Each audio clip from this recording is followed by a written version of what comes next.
जय हिंद आप सभी को। कैसे हैं आप लोग बताइए। हमने मेरे दोस्त आपके सारे कमेंट पढ़े और पढ़ के बहुत अच्छा लगा कि चलिए हम आपके काम आ रहे हैं। मैक्सिमम आपके कमेंट में यही बात लिखी थी कि सर मुझे मैथ से बहुत डर लगता था। अब आपकी वीडियो देखने के बाद में बहुत अच्छे से मैथ हमें समझ में आ रहा है। और कुछ कमेंट ऐसे भी थे कि सर मुझे नहीं लगता था कि मैथ में कभी सीख पाऊंगा, लेकिन अब आपकी वीडियो बहुत अच्छे से देखता हूं तो क्लियर मैथ सारे कॉन्सेप्ट मेरे क्लियर हो रहे हैं। मेरे दोस्त आपको मैं एक बात बताना चाहता हूं। देखिए, सबसे पहले तो कोई भी सब्जेक्ट या कुछ भी जो है वो भारी नहीं होता है, ठीक है ना। हम सीख किस हिसाब से रहे मायने ये रखता है, ठीक है ना। देखिए, मैं अपने बारे में आपको 1 से 2 मिनट बता दूं कि मैं जो आपको पढ़ाने का काम करता हूं या सिखाने का जो काम करता हूं। देखिए, सबसे पहला मैं कोई भी चैप्टर स्टार्ट करता हूं तो मेरा माइंडसेट रहता है, मैं ये सोच के ही स्टार्ट करता हूं कि मुझे बिल्कुल बेसिक से स्टार्ट करना है, बिल्कुल जीरो से, वहां से जहां से शुरुआत होती है, ठीक है ना। और ये मैं मान के चलता हूं कि जो भी विद्यार्थी मेरी वीडियो देख रहे हैं वो बिल्कुल अननोन है उस चैप्टर से, वो कुछ नहीं जानता उसके बारे में। अगर जानता है तो बहुत अच्छी बात है, कहीं से कोई दिक्कत नहीं है, ठीक है ना। लेकिन मैं ये सोच के चलता हूं कि भाई वो कुछ नहीं जानता, बिल्कुल जीरो से स्टार्टिंग करना और धीरे धीरे धीरे धीरे करते करते आपको मेंस लेवल तक के क्वेश्चन तक मैं पहुंचा देता हूं, वो आपसे बनने लगते हैं, ठीक है ना। देखिए, एक बात तो सही है कि मेरे काम में मेरे दोस्त समय ज़्यादा लगता है, क्योंकि मुझे सिखाना है और सिखाने में वक्त लगता है, ठीक है ना। एक देहात में जानते हैं कहावत लोग कहता है कि बूंदे बूंदे तालाब भर ले। मतलब गिलास में अगर एक एक बूंद पानी डालिएगा ना, छोटा छोटा बूंद डालिएगा तो धीरे धीरे जानते हैं वो गिलास भी क्या हो जाएगा, भर जाता है। तो छोटे छोटे कंसेप्ट मैथ में माने रखते हैं, सीखते चलिएगा, धीरे धीरे करते करते आप बड़े क्वेश्चन के लायक बन जाते हैं, ठीक है ना। लेकिन बहुत सारे बच्चे मिस्टेक क्या करते हैं, डायरेक्ट बड़े क्वेश्चन पर आ जाते हैं, 1-2 बनता है फिर उसके बाद फंस जाते हैं, फिर सर में दर्द होने लगता है। तो ऐसा नहीं है मेरे भाई, ठीक है। कोई चीज़ आप शुरुआत से देखेंगे तो क्लियर समझ में आपको आएगा, ठीक है। चलिए तो शुरुआत करते हैं और निश्चिंत रहना है। जानते हैं अगर कोई चैप्टर आपको बढ़िया समझ में नहीं आता है मेरी वीडियो को देखने के बाद में, तो उसके 100% जिम्मेदार हम खुद अपने आप को मानते हैं, हम हैं उसके जिम्मेदार कि हमने आपको सिखाया और आप नहीं सीख पाए, ठीक है ना। लेकिन शायद ऐसा नहीं होगा मेरे दोस्त, क्योंकि हमारी शुरुआत वहाँ से होती है कि आपको देख के खुद लगेगा कि आराम से आप गणित को सीख सकते हैं, ठीक है। चलिए तो शुरुआत करते हैं आज की क्लास को, और बिल्कुल टेंशन फ्री निश्चिंत रहना है। एक एक बात को आपको बहुत अच्छे से समझा के मेंस लेवल तक लेके चले जाएंगे, ठीक है। ध्यान दीजिएगा। तो आज से जिस चैप्टर की हम शुरुआत कर रहे हैं वो है आपका अनुपात और समानुपात, जिसे इंग्लिश में बोलते हैं रेशियो एंड प्रोपोर्शन। मेरे दोस्त, हम सबसे पहले शुरुआत करेंगे अनुपात से, और जैसे ही आपका अनुपात कंप्लीट होगा उसके बाद आ जाएंगे हम समानुपात पर, ठीक है। गौर कीजिएगा। अब आपके मन में एक सवाल चल रहा होगा कि अनुपात का मतलब होता क्या है। देखिए, अनुपात जो है एक तरीके का जो है मेरे दोस्त वो आपका रिलेशन है, संबंध है। और कैसा संबंध है, तो तुलनात्मक संबंध है। जैसे आप देखते हो कि माँ बेटे का संबंध होता है, पिता और पुत्र का संबंध होता है, भाई बहन का एक संबंध होता है, ठीक उसी प्रकार से अनुपात जो होता है वो एक तुलनात्मक संबंध है। और किसके किसके बीच का होता है, तो ये समान राशियों के बीच का होता है। और इसी बात को हम सजा के बोल देते हैं कि दो समान राशियों के बीच तुलनात्मक संबंध को अनुपात कहते हैं। अब ये समान राशि का मतलब क्या होता है, इसको जरा बढ़िया से समझ लेते हैं, ठीक है ना। गौर कीजिएगा। जैसे मान के चलिए, समान राशि कहने का मतलब क्या है कि एक गायक की तुलना हम गायक से करेंगे। अगर एक कोई बैट्समैन है तो बैट्समैन की तुलना हम बैट्समैन से करेंगे, ठीक है ना। जैसे मान के चलिए विराट कोहली साहब जो है देश के बहुत अच्छे बैट्समैन हैं। हमने कहा कि सोनू निगम जो है वो बहुत अच्छे एक सिंगर है। अब आप इन दोनों में तुलना करके बताइए कि कौन बढ़िया है, तो आप कंफ्यूज कर जाएंगे भाई दोनों में बढ़िया किसको बोले। एक तरफ तो बहुत अच्छी बैटिंग करते हैं और एक तरफ बहुत अच्छा गाना भी गाते हैं, तो यहाँ पे आप तुलना नहीं कर सकते हैं, क्योंकि यहाँ पे समान जाति समान राशि मेरे दोस्त नहीं है। लेकिन वही हम पूछे कि विराट कोहली साहब जो अपने देश के, भारत देश के बहुत अच्छे एक बैट्समैन हैं, और एक पाकिस्तान का कोई बैट्समैन ले लीजिए, दोनों में तुलना करके बताइए बढ़िया बैटिंग किसकी है, तो आप खटाक से बोलेंगे सर विराट कोहली की बैटिंग में दम है, बहुत अच्छी बैटिंग करते हैं। तो यहाँ पे आपने तुलना कर दी, क्यों, क्योंकि एक जगह बैट्समैन था, दूसरा भी बैट्समैन था हमारा। तो तुलना जब भी हम करेंगे वो समान राशि के बीच में करेंगे मेरे दोस्त। आ गई बात समझ में। चलिए एक छोटे से एग्जांपल से आपको और समझाते हैं। जैसे मान के चलिए आपकी हाइट मान लेते हैं अप्रोक्स 5.5 फीट है, और आपका एक दोस्त है जिसका वजन 60 किलो है, ठीक है। तो हम आपसे पूछें कि आपकी हाइट उसके वजन से कितना ज़्यादा है, तो आप टेंशन में पड़ जाओगे, यार वजन से हम हाइट को कैसे तुलना करेंगे, यहाँ पे नहीं हो पाएगा, ठीक है। तो यहाँ पे तुलना नहीं हो पाएगी। लेकिन वही हम आपसे पूछे कि उसका वजन 60 किलो है, आपका वजन मान लेते हैं 50 किलो है, तब बताइए, तो आप खुद कहेंगे सर मेरा वजन 50 किलो कम है। तो यहाँ पे आपने तुलना कर ली, क्यों, क्योंकि वहाँ भी वजन और यहाँ भी वजन। तो इससे क्या मेरे दोस्त समझ में आ रहा है कि जब भी हम तुलना वाला काम करेंगे तो वो समान राशियों के बीच में करेंगे, ठीक है। घंटे के साथ घंटे की तुलना करेंगे, रुपए के साथ रुपए की तुलना करेंगे, दिन के साथ दिन की तुलना करेंगे। ठीक है, घंटे के साथ कभी भी हम मिनट की तुलना नहीं करेंगे। बाकी बात समझ में, मतलब समान राशियों के बीच में ही हमें तुलना करना है और उसी रिलेशन को, उसी संबंध को हम क्या बोल देते हैं, अनुपात बोलते हैं। ठीक है, गौर कीजिएगा। अब इस अनुपात का जो चिन्ह होता है, साइन कह लीजिए, सिंबल कह लीजिए, चिन्ह कह लीजिए, वो ऐसा होता है। दो बिंदु आप बना देंगे, इसको बोलते हैं अनुपात। क्या बोलते हैं इसको, अनुपात या रेशियो। ठीक है, जैसे मान के चलिए यहाँ पर हमने लिखा है ऐसे, तो इसको सबसे पहले क्या पढ़ेंगे, तो इसको पढ़ेंगे ए अनुपात बी, ए अनुपात बी या ए रेशियो बी पढ़ेंगे। ठीक है मेरे दोस्त, चलिए यहाँ पर ए की तुलना किससे की जा रही है, बी से की जा रही है। और इस अनुपात का मेरे दोस्त मतलब होता है भिन्न मतलब बट्टा। जैसे ए रेशियो बी लिखा है तो इसको लिखेंगे हम ए बट्टा बी लिख सकते हैं। ठीक है, आप ए अनुपात बी लिखिए या ए बट्टा बी लिखिए, दोनों बात एक ही होता है। ठीक है, जैसे मान के चलिए लिखा है एक्स अनुपात वाई, तो इसको बट्टा में हम क्या लिखेंगे, तो लिखेंगे एक्स बट्टे वाई।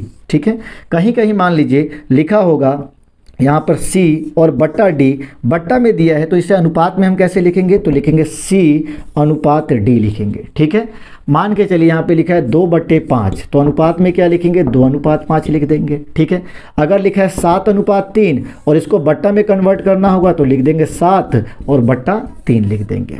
क्लियर है मेरे दोस्त, तो अनुपात से बट्टा, बट्टा में अनुपात, ये दोनों बात एक ही होती है। देखिए कभी कभी क्या होगा, जैसे मान लीजिए लिखा हुआ है 15:20, ठीक है ना। अब गौर कीजिएगा, इसको हम बट्टा में यदि हम लिखेंगे तो कितना हो जाएगा, 15 बट्टा कितना हो जाएगा, 20 हो जाएगा। 5 से काटेंगे, 5 दिया 15, 5 चौके 20, मतलब ये मेरे दोस्त आया 3/4 आया। ठीक है, तो अब हम क्या करेंगे, रेशियो में हम डायरेक्ट ही काट लेंगे। कैसे, तो 5 से इसको काटेंगे 3 बार में, 5 दिया 15 और 5 चौका कितना 20 हो जाएगा। ठीक है, तो रेशियो में हम डायरेक्ट भी काट लेंगे। ठीक, जैसे मान के चलिए यहाँ पर लिखा है 25:35, अब इसको अगर काट के छोटा करना होगा तो कितना हो जाएगा, तो 5 से काटेंगे 5 बार में, 5 से काटेंगे 7 बार में, मतलब ये हो जाएगा 5 अनुपात कितना, 7 हो जाएगा। ठीक है, चलिए अब आपको कुछ बेसिक सवाल, छोटे छोटे क्वेश्चन हम आपको कराते हैं। देखिए अब सबसे पहले सवाल में क्या बोला गया है कि 3 दिन का 30 घंटे के साथ अनुपात ज्ञात कीजिए। ठीक है, गौर कीजिएगा, कह रहा है कि भाई 3 दिन, ठीक है, 3 दिन का 30 घंटे के साथ अनुपात बोला गया है। 30 घंटा यहाँ पर स्पष्ट बोला गया है। ठीक है, इसका हमें अनुपात बताना है कितना होगा। तो जानते हैं यहाँ पर आप सीधे कटाम मत दीजिएगा, 3 और 30 को काट के 1:10 मत कीजिएगा, गलत हो जाएगा। क्यों, क्योंकि यहाँ पे मेरे दोस्त दिन है और यहाँ पर घंटा है, और हमने आपको क्या बताया कि जब भी हम तुलना करेंगे तो समान राशियों के बीच में रुपए के साथ रुपए की तुलना करेंगे, दिन के साथ दिन की तुलना करेंगे, घंटे के साथ घंटे की तुलना करेंगे, समान राशि के बीच में ही तुलना करनी है। यहाँ दिन है, यहाँ घंटे, समान राशि तो है नहीं। तो अब हम क्या करेंगे, किसी एक को बदल देंगे, या तो दिन को हम बदल देंगे घंटे में या घंटे को बदल देंगे दिन में। ठीक है, तो सबसे आसान होगा कि आप दिन को बदल दीजिए घंटे में। गौर कीजिएगा, 3, और आपको पता है 3 दिन मतलब एक दिन में 24 घंटे होते हैं, तो 3 दिन में बात करें निकालने के लिए 24 से गुना कर लेंगे और अनुपात ये कितना हो जाएगा, 30 हो जाएगा। ठीक है, आप चाहें तो गुना करके कटा सकते हैं, डायरेक्ट कटा लीजिए। ठीक है, डायरेक्ट ही काट लेते हैं। अगर हम काटेंगे 6 से तो 6 चौका 24 और 6 पच्चे कितना हो जाएगा, 30। ये गुना करेंगे तो कितना होगा, 4 तिया 12 और ये हो जाएगा कितना, 5।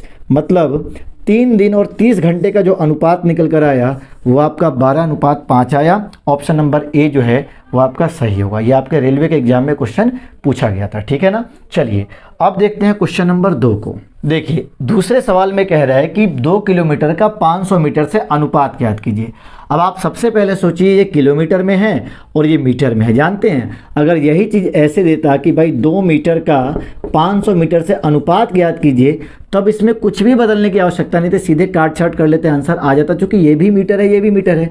बट यहाँ पे ऐसी कोई बात नहीं है, यहाँ पे किलोमीटर और यहाँ पे मीटर है। तो हम क्या करेंगे, सबसे पहले बदल लेंगे, ये मीटर में है तो इसको ही मीटर में ला देंगे। अब आपको पता है कि 1 किलोमीटर में कितना मीटर होता है, तो 1000।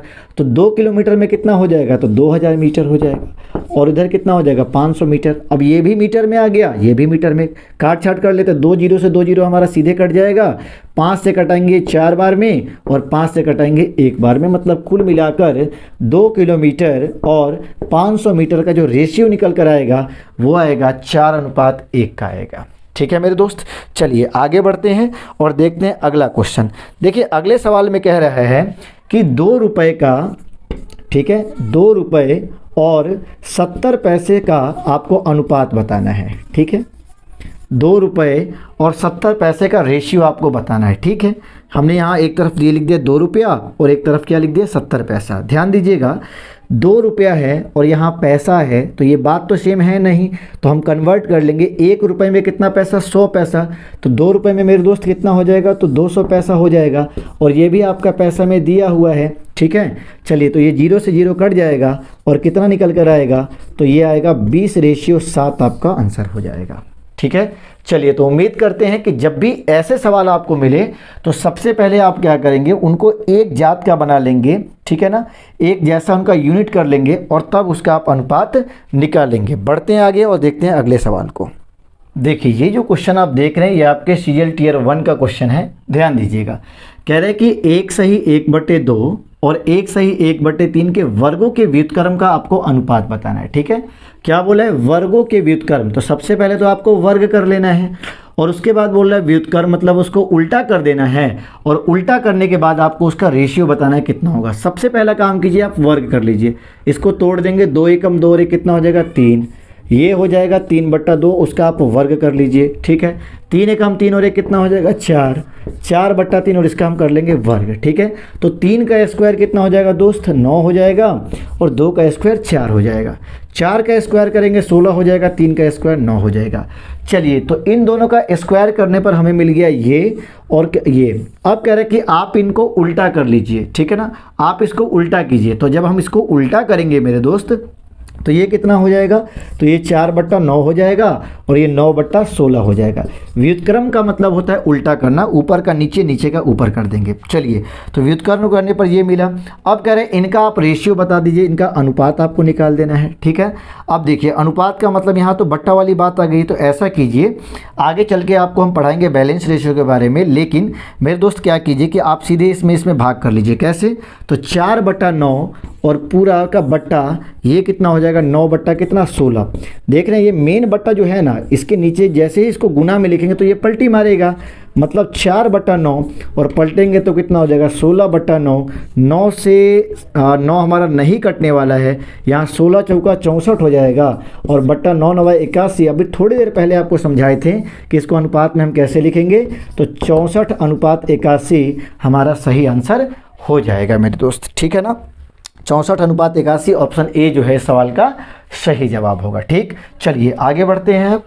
अब देखिए, इस सवाल में क्या बोला जा रहा है, कह रहे हैं कि एक अनुक्रम है, एक सीक्वेंस दिया गया है 1 3 6 10 डॉट डॉट करते करते, और कह रहे हैं कि भाई इसका जो 5वां पद होगा वो और इसका जो 6ठा पद होगा वो, उनका आपको अनुपात बता देना है। ठीक है, तो सबसे पहले इसमें 5वां पद पता करना पड़ेगा और फिर 6ठा, और दोनों का रेशियो निकाल लेंगे। ठीक है ना, तो ये पहला पद है, ये दूसरा है, ये तीसरा है, ये चौथा है, 5वां क्या होगा, थोड़ा सा दिमाग लगाइए। ये 1 से 3 हुआ है तो कितना बढ़ गया, 2 बढ़ गया। ये 3 से 6 हो गया तो ये 3 बढ़ गया।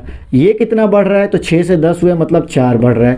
पहले 2 बढ़ा, फिर 3, फिर 4, तो अब कितना बढ़ जाएगा, तो आप कहेंगे सर 5 बढ़ जाएगा, मतलब अगला पद 15 हो जाएगा। और इसके बाद कितना बढ़ जाएगा, तो 6 बढ़ जाएगा, मतलब 15 और 6 कितना हो जाएगा, 21 हो जाएगा।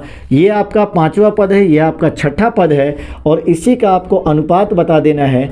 मतलब 5वां पद पहले, 6ठा पद बाद में, अनुपात बताना है, काट के छोटा कर लेंगे। 3 से काटेंगे 5 बार में और 3 सत्ते 21 होता है। मतलब हमारा जो आंसर निकल कर आएगा वो आएगा 5:7, इसका सही जवाब होगा। ठीक है मेरे भाई, चलिए, तो ये क्वेश्चन आप समझ गए होंगे। अब हम बढ़ते हैं आगे। खूब बेसिक सवाल जो है, छोटे छोटे क्वेश्चन आपसे हम करवा रहे हैं, निश्चिंत आपको रहना है। ठीक है, धीरे धीरे करते करते हम लोग मेंस लेवल के क्वेश्चन को भी करेंगे। ठीक, चलिए आगे बढ़ते हैं और देखते हैं अगले सवाल को।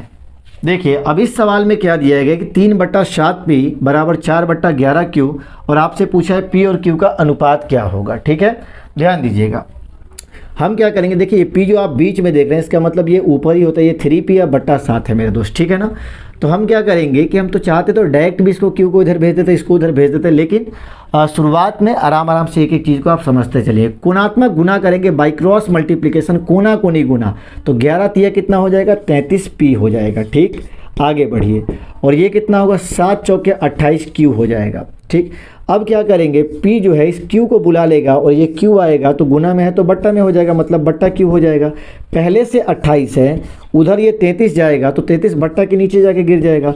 अब चेक कीजिए 28 33 किसी से कटने वाला है तो बिल्कुल नहीं कटेगा, इसलिए P अनुपात Q का जो मान निकल कर आएगा वो आएगा 28:33, यही हम लोग का आंसर हो जाएगा। ठीक है, अब एक छोटी सी बात आपको हम और बताते हैं, यदि अगर आपसे पूछा जाता कि Q अनुपात P कितना होगा, पहले Q और बाद में P पूछा जाता तो जानते हैं क्या करते, गौर कीजिएगा, सीधे इसको हम उल्टा कर देते। तो ये उल्टा करने पर दोनों तरफ उलटने पर भी कोई फ़र्क नहीं पड़ेगा, तो ये हो जाता Q बट्टा P और ये हो जाता 33 और बट्टा 28, मतलब Q अनुपात P बराबर कितना होता, तो 33:28 से हो जाता। ठीक है मेरे दोस्त, चलिए तो इस बात का ध्यान रखना है कि कब A अनुपात B बोलेगा, कब B अनुपात A बोलेगा। ठीक, चलिए P अनुपात Q पूछा गया था तो पहले P और बाद में Q, इसलिए 28:33 हमारा आंसर हो जाएगा। ठीक है, चलिए देखिए अब इस सवाल में क्या बोला जा रहा है कि 25 की पावर 2.5 और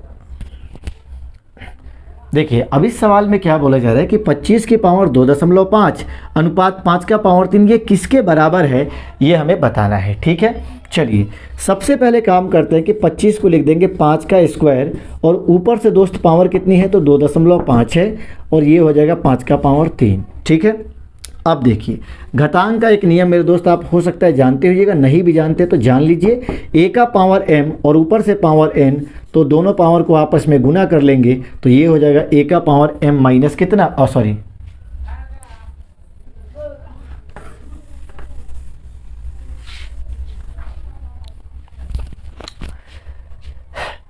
देखिए अब इस सवाल में क्या बोला जा रहा है कि 25 की पावर 2.5 अनुपात 5 का पावर 3 ये किसके बराबर है, ये हमें बताना है। ठीक है, तो सबसे पहले हम क्या करेंगे कि 25 को लिख देंगे 5 का स्क्वायर और ऊपर से पावर दोस्त कितनी है, तो 2.5 है, अनुपात 5 का पावर 3 है। ठीक है, अब घातांक का एक छोटा सा नियम देख लीजिए कि a का पावर m और ऊपर से पावर n होगा तो दोनों ही पावर को आपस में गुना कर लेते हैं, मतलब m गुने क्या हो जाएगा, n हो जाएगा। ठीक, तो इन दोनों पावर को आपस में गुना कर लेंगे तो 2.5 में हम 2 से गुना करेंगे तो ये कितना आ जाएगा, 5 आ जाएगा। करके देख लेते हैं, 2.5 में 2 से 25 दूना 50 होगा, दशमलव के बाद एक अंक है, एक अंक यहाँ लगा लेंगे, दशमलव के बाद जीरो का कोई वैल्यू नहीं, मतलब 5 का पावर 5 हो जाएगा और ये हो जाएगा 5 का पावर 3।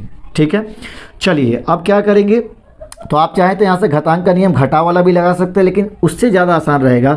5 का पावर 5 है मेरे दोस्त, तो इसको हम 5 बार लिख लेंगे। ठीक है, और उधर कितनी बार लिख लेंगे, तो उधर 3 बार लिख लेंगे। ठीक, ये 3 5 से 3 5 कट जाएंगे, 5 5 25 और उधर कितना हो जाएगा, एक बार में सब कट के, मतलब 25:1 जो है इस सवाल का सही जवाब होगा मेरे दोस्त। ठीक है, चलिए तो उम्मीद करते हैं कि रेशियो की जो फर्स्ट क्लास थी वो बहुत अच्छे से आपने समझी होंगी और जो भी हमने क्वेश्चन कराए वो आपको बहुत ही बेसिक लेवल के सवाल कराए हैं। अब अगले क्लास में जब मिलेंगे आपसे तो क्वेश्चन का लेवल जो है धीरे धीरे क्या होगा, बढ़ते जाएगा और टाइप वाइज हम लोग क्लास करते चलेंगे। ठीक है ना, ठीक है मेरे दोस्त, तो आज के लिए इतना ही, मिलते हैं अगले क्लास में, तब तक के लिए धन्यवाद।